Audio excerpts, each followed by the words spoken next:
खुलुमबाय लोगोफोर, गोजोन फुंबिलि बयनिसिमबो। नोंथांमोनखौ डियार ब्रह्म चेनेलाव आरो फिन खेबसेबाव बयखौबो बरायनाय बावहरबाय। आं दिनै नोंथांमोननि सिगाङाव आरोबाव माखासे खौरां लानानै फैबावलायबाय। आसा खालामो नोंथांमोनहा खौरांखौ नायनानै मोजां मोनगोन आरो नोंथांमोनहा बेबादिनो सानफ्रोमबोनि गोदान गोदान खौरांनि आपडेट मोननो थाखाय चेनेलखौ साबस्क्राइब खालामनानै लादो आरो खौरांखौ खोनासंनानै मोजां मोनोब्ला अन्नानै लाइक, शेयार आरो कमेन्टबो खालामनानै होलांब्लानो जाबाय। दिनैनि गिबि खौराङावनो दङ रुपसि बिरखं गाथोना गुवाहाटी आरो कलकातासिम फरायसा सिबिथायजों लोगोसे बिरखंफोरखौ जागायफिनगोन। 17 नबेम्बराव क'क्राझार जिल्लानि पर्बतजरानि रुपसि बिरखं गाथोननिफ्राय बिरखंनि खारनाया जागायफिनगोन। बोसोरसेसो बन्द' थानायनि उनाव एलायन्स CEARI-आ गुवाहाटी आरो कलकातानि थाखाय फरायसा बिरखंफोरखौ जागायगोन। गिबियाव फ्लाइबिगजों उड़ान बिथांखिनि सिङाव सालायजानाय बे बिरखं गाथोनखौ 8 नबेम्बर 2023 मायथाइयाव बेनि खामानिफोरखौ दोनथ'नाय जादोंमोन। ओनसोलारि आफादफोरनि हेंथा दिन्थिफुंनाय आरो संसदआव MP जयन्त बसुमतारीनि नाजानायनि उनाव भारत सरकारा बिरखंफोरखौ जागायफिननायाव गनायथि होदों। दायो साखाफारा जाबाय आरो MP बसुमतारीया लाहार फाहारखौ नायबिजिरनो थाखाय बिरखं गाथोनखौ दावबायहैदों। आसाम केबिनेटआ 31 जुलाइआव बर' समाज फोसाबगिरि गुरुदेव कालीचरण ब्रह्मनि सन्मानाव जारिमिनारि गोनांथार रुपसि बिरखं गाथोननि मुंखौ सोलायनानै थिरांथा लायो। बबेखानि बे थिरांथाया दान्थे-बिदान्थे सोमजिहोदों। 8 आफादफोरा शुक्रबार 2 आगस्टआव रुपसि बिरखं गाथोननि दरखंआव हेंथा दिन्थिफुंदों। आसामनि जोबथा सोनाब बाहागोआव थानाय रुपसि बिरखं गाथोना जारिमिनारि महरैल' गोनांथार नङा, एसियानि नैथि बयनिख्रुइबो देरसिन बिरखं गाथोनबो। रुपसि बिरखं गाथोननि गुदिखौ खौसे गवालपारा जिल्लायाव नागिरना दिहुननो हायो, जेराव क'च राजफोलेरनि रुपसि जमिदारनि जोबथा खुंनायनि समाव धुबरी, गवालपारा आरो क'क्राझारनि मोनथाम नोगोरारि दालाय-खोन्दोफोर दंमोन। बे बिरखं गाथोन ओनसोलाव मोनसे समाव सिगांनि रुपसि जमिदार जतीन्द्र नारायण चौधुरीनि 7200 बिघा साहा बागानफोर दंमोन। नैथि खौराङाव दङ STFआ जराबादआव 537.2 ग्राम हेर'इन जब्द खालामदों।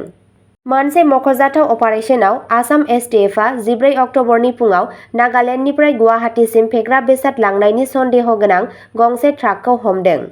अपारेसना बशिष्ठा PHनि आवथायाव थानाय नर्थ इस्ट केन्सार देहा फाहामसालिनि मोखाङाव जराबादआव जादोंमोन।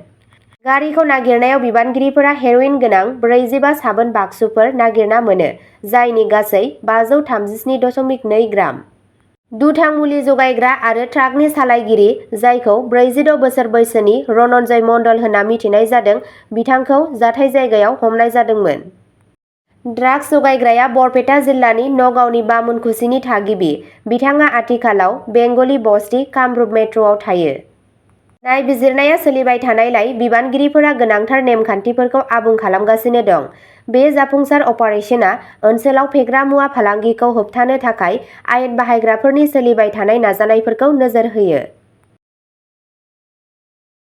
थामथि खौराङाव दङ बिटिआरनि मावफुं सोद्रोमा ड नीलुत सरगयारिया क'सारिसन VCDCआव थानाय एबसुनि बरसला आनसलिक कमिटिनि मावख'आव गोदानै लुफुंनाय खिखरसालिनि सुबिदाफोरखौ बेखेवना होदों। खौरां बिजोंनिफ्राय मिथिनो मोननाय बायदियैब्ला रायजो-राजानि साखोन-सिखोन जौगाहोनायनि गोनांथार आगानजों मानगोनां मावफुं सोद्रोमा ड नीलुत सरगयारिया दिनै क'सारिसन VCDCआव थानाय एबसुनि बरसला आनसलिक कमिटिनि मावख'आव गोदानै लुफुंनाय खिखरसालिनि सुबिदाफोरखौ बेखेवना होयो। बेखेवनाय फोरबोआव ओनसोलनि गोबां गेदेमा सुबुंफोरा बाहागो लादोंमोन, जाय बे जौगाथायनि गोनांथिखौ दिन्थियो। बिटिआर CM प्रमद बर'नि नोजोर गोनां दैदेननायाव बड'लेण्ड टेरिटरियेल ओनसोला रायजोआरि साखोन-सिखोनखौ बांहोनो थाखाय गावनि रादायाव गोख्रोङै दं। बे हाबाफारिया बिटिआरनि थागिरिफोरनि थाखाय साबसिन सुबिदाफोर होनो आरो जिउ खुंनायनि गुनखौ जौगाहोनो सोलिबाय थानाय नाजानायनि मोनसे फोरमान। ब्रैथि खौराङाव दङ गुवाहाटी मेडिकेल कलेजआव फुजा फोरबोनि गेजेराव थांनाय 48 घन्टायाव 120 जाब्रबथायनि केस मोननाय जादों। गुवाहाटी मेडिकेल कलेज आरो देहा फाहामसालि GMCHआव फुजानि फोरबोनि गोजौसिन सानफोरजों लोगोसे थांनाय 48 घन्टायाव जाब्रबथायनि जाथायफोरा बांनायनि खौरां होदों। GMCHनि सामलायगिरि ड अभिजित शर्माया फोरमायदोंमोन दि नबमी आरो दशमीनि समाव गासै नोगोरमायाव जानाय गुबुन गुबुन जाब्रबथायनि उनाव गासै 120 सुबुंफोरखौ थिसननाय जादोंमोन। केसफोरखौ सिफायनानै डक्टर शर्माया गुवारै फोरमायदोंमोन दि बेफोरनि गेजेराव 59 जाब्रबथाया गुवाहाटीनि सिङावनो जादोंमोन, बबेखानि आद्रा थानाय 60सोआ नोगोरनि सिमानि बायजोनिमोन। जोखोम जानायफोरनि गेजेराव सा 112 हौवाफोर आरो सा 8 हिनजावफोर दंमोन, जायनि बांसिनानो 20 निफ्राय 40 बोसोर बैसोनि थाखोनिमोन, जाय 81 केसफोरमोन। 20 निफ्राय 40 बोसोर बैसोनि हानजायाव बयनिख्रुइ बांसिन जाब्रबथायफोर नुनो मोन्दों, जाय फोरबोनि बोथोरनि समाव मोनसे सोमोन्दो गोनां थासारिखौ दिन्थियो। दासिम जाब्रबथायनि समाव गुबुन गुबुन जखम जानायनि थाखाय सा 24 सुबुंफोरा दासिमबो जिएमसिएचआव फाहामथाय लागासिनो दं।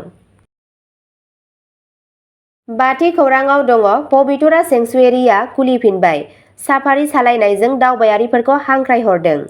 आसामाव पबितरा वाइल्डलाइफ सेंक्सुयेरि, जाय थसे गं गोनां गान्दानि अनजिमानि थाखाय मिथिजायो, बोथोरारि मौसुमि बन्दनि उनाव दावबायारिफोरनि थाखाय खुलिफिनबाय। गोदानै दावबायारि बोथोरनि जागायजेन्नायाव हाग्रा मन्थ्रि चन्द्र महन पाटवारी आरो दै फुंखा मन्थ्रि पीयूष हाजरिकाया बाहागो लादोंमोन। दावबायारिफोरा 20 जिब आरो 13 मैदेरफोरजों मोननो हानाय साफारि दावबायनायनि गेजेरजों सेंक्सुयेरिनि धोनि जिब रोखोमथायखौ नागिरनो हायो। बे दावबायनायफोरा मुंदांखा गान्दाजों लोगोसे सेंक्सुयेरिनि हाग्रानि जिबफोरखौ नायनो मोनसे खाबु होयो।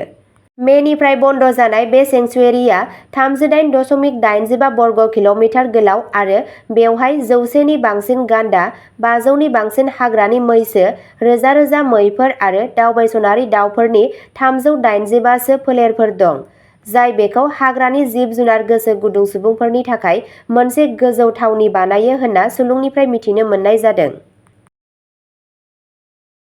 द'थि खौराङाव दङ केरेलायाव फिसायखौ बुथारनायनि दायाव आसामनि काछाराव आइजोखौ हमदों।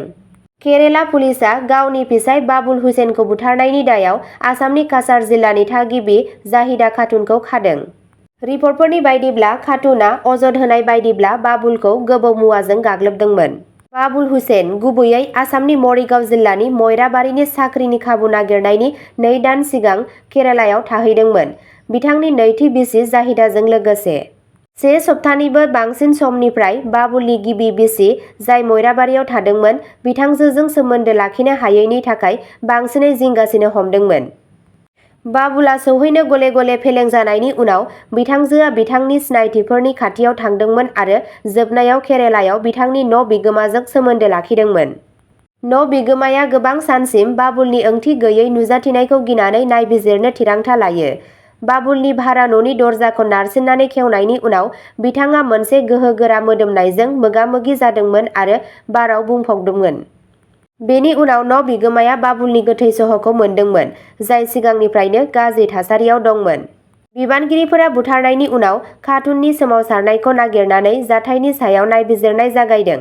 थाबैनो बेखौ मिथिनो मोन्दोंमोन दि बियो आसामनि काछाराव खारलांदोंमोन, जेराव केराला पुलिसआ ओनसोलारि आयेन जारि खालामग्राजों गोरोबलायनानै बिथांखौ खानो हादों। स्निथि खौराङाव दङ सोमोनांथाव थासारियाव स्टाफ क्वार्टारआ सावस्रि मावथिनि गोथै देहा मोन्दों, नायबिजिरनाया जागायबाय। 14 अक्ट'बरखालि आसामनि बङाइगावनि बयथामारि मडेल देहा फाहामसालिनि स्टाफ क्वार्टाराव सासे सावस्रि मावथिनि जिउ गैयै गोथै सह' मोननाय जादों। थैनाय सुबुंनि मुंखौ हेमचन्द्र सरकार होनना मिथिनाय जादों, जाय सावस्रि बिफानाव माल्टि-पार्पज वार्कार (MPW) महरै खामानि मावोमोन। गिबि रिपर्टनि बायदिब्ला सरकारनि गोथै सह'खौ मोनसे क्वार्टार हाउसनि सिङाव थैजों लोमसावनाय थासारियाव मोननाय जादोंमोन, जाय बिथांनि थैनायनि सोरगिदिं थानाय थासारिनि सायाव सोंलु सिखांदोंमोन। सावस्रि मावथिनि थैनायनि जाहोन आरो थासारिया बे समाव रोखा नङा। बङाइगाव पुलिसआ जाथायनि सायाव नायबिजिरनायखौ जागायबाय। बे समावनो थैनाय सुबुंनि नखरनि सोद्रोमाफोरा जिंगासिनायखौ फोरमायदोंमोन आरो अजद होदोंमोन दि सरकारनि थैनायनि आखुखौ लानानै सन्देह दं। बिथांमोनहा आरोबाव दाबि खालामदोंमोन दि क्वार्टारनि साखाथियाव सासेबो देहा फाहामसालिनि मावख'गिरि एबा सावस्रि बिफाननि मावथिफोरा जाथायनि सोमोन्दै बिथांमोननो खौरां होआखैमोन जेब्ला बियो खाथियाव दंमोन। 8थि खौराङाव दङ HIV पजिटिभ सुबुङा जिएमसिएचआव थै फानना हमजादों। गुवाहाटी मेडिकेल कलेज हस्पिटाल (जिएमसिएचआव) सासे HIV पजिटिभ सुबुंखौ थै फाननाय हमनायनि उनाव मोनसे ब्लाड रेकेटआ नुजाथिदों, जेराव दालालफोरा मोनफ्रोमबो इउनिटआव 2,000 राङाव थै फानो। बेखौबो मिथिनो मोननाय जादों दि धुबरी आरो मानकासारनि गोबां लाइमोनफोरा बे आयेन बेरेखा फालांगियाव लोब्बा दं, सम सम देहा फाहामसालियाव थै फानगासिनो दं। मैया जिएमसिएचआव थैनि फालांगिनि सायाव सोरां होनानै सानै दालालफोरखौ हमनाय जादोंमोन। सासे सुबुंनि सिनायथिखौ लाल बाहादुर शेख होनना मिथिनाय जादों। गिथावना बाथ्राया बेनोदि हमजानाय नैथि सुबुङा जाय रांनि थाखाय थै फाननायखौ सिमान लादोंमोन, HIV पजिटिभ आरो बिनि सिगां 1 दान सिगां जिएमसिएचआव थै दान होदोंमोन, मिथिस्लाबाजासे अनजिमानि जिउफोरखौ खैफोदाव खोख्लैदोंमोन। रैखाथि मावफारियाफोरा दिनै बिथांखौ होबथादोंमोन मानोना बिथाङा फिन थै फाननो नाजादोंमोन। बबेखानि बिथाङा बुंदोंमोन दि बिथाङा HIV पजिटिभ जानायनि बागै मिथियामोन। आं मिथियामोन। जुदि आं मिथिगौमोनब्ला आं माब्लाबाबो बेबादि खामानि मावनाय नङामोन। बिथाङा बुंदोंमोन दि बिथाङा सिगाङाव रांनि थाखाय खेबसे थै फानखांबाय। बे समावनो लाल बाहादुर शेखआ खौरां बुथुमगिरिफोरनो बुंदोंमोन दि गोबां लाइमोनफोरखौ मोनफ्रोमबो इउनिटआव 1,500 निफ्राय 2,000 रांसिम एसेल' बेसेनाव थै फाननो नारसिननाय जायो। आंनि फिसाज्लाया जन्दिसजों नाख्रेबजानानै दंमोन। आंनाव मोनसे कल फैदोंमोन जेराव आंखौ 2,000 राङाव थै फाननो थिनदोंमोन। आं बे रांखौ आंनि फिसाज्लानि फाहामथायनि थाखाय बाहायनो सानदोंमोन, बिथाङा बुंदोंमोन। खौरांगिरिफोरजों रायज्लायनाय समाव शेखआ युनुस आलीनिफ्राय फन मोनदोंमोन, जाय अजद होनाय बायदियै थै फाननायनि राहा खालामदोंमोन आरो सानैबो सुबुंनो साख्रिनि थाखाय रां होनो खोथा होदोंमोन। बेनि उनाव बिबानगिरिफोरा आलीखौ नागिरगासिनो दं, जायखौ बे रेकेटनि गुबुन मोनसे गाहाय सुबुं महरै सिनायथि होनाय जादों। पुलिसआ बिथांखौ हमनो आरो देहा फाहामसालियाव थैनि फालांगिनि सायाव गावसोरनि सिग्रोमनायखौ सोलिहोबाय थानो थाखाय नागिरगासिनो दं। अब्ला दिनैनि खौरांआ एसेनोसै। जाय बिथांमोनहा सानसेनि फानजामुथिखौ नायनानै मोजां मोनो, स्क्रिनआव होनाय चेनेल बड' इनफ' पइन्टआव थांनानै नायहैनो हागोन। आरो बेजों लोगोसेनो जाय बिथांमोनहा GK, मेथ्स आरो इडुकेसननि भिडिअ नायनो गोसो, नोंथांमोनहा ब्रह्मपुत्र ब्रेइन चेनेलाव थांनानै नायहैनो हागोन। बेनि लिंकखौबो डिस्क्रिप्शनाव होनाय जादों।